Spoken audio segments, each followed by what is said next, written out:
Pemirsa, proyek pembangunan jembatan gantung penghubung Dusun Sahraja Desa Lubuk Pusaka, Kecamatan Langkahan, Kabupaten Aceh Utara, dengan Dusun Sarahgala, Desa Sahraja, Kecamatan Panti Bidari, Kabupaten Aceh Timur, diduga mangkrak. Pembangunan jembatan tersebut bersumber dari anggaran pendapatan belanja negara atau APBN tahun 2022, senilai 4 miliar rupiah. Anggota Dewan Perwakilan Rakyat Republik Indonesia asal Aceh, Haji Ruslan Daud, merespon terkait persoalan mangkraknya proyek jembatan gantung tersebut.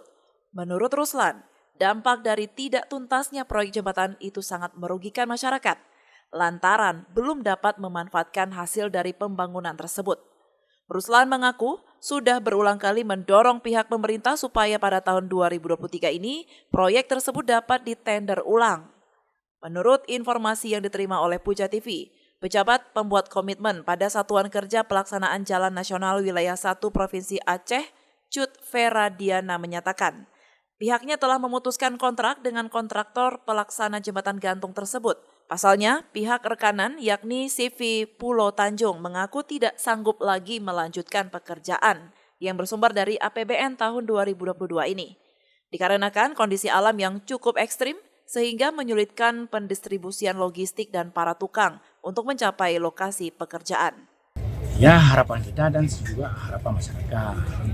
Sebab itu kan jembatan satu-satunya penghubung ya, antara dua Kabupaten Aceh Utara dan juga Kabupaten Aceh Timur.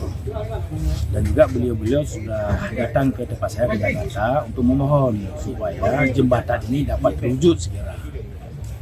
Ada juga yang satu pihak adalah memohon jembatan ini dapat dialihkan ke tempat yang lain supaya material dan juga aset dapat dipenuhi secara menyeluruh. Tapi ada juga ini pada kepentingan di masyarakat, para tokoh kemarin menjumpai saya, dan tentunya juga mengharapkan jembatan tetap di situ. Dari Aceh Utara, tim liputan melaporkan untuk Puja TV Aceh.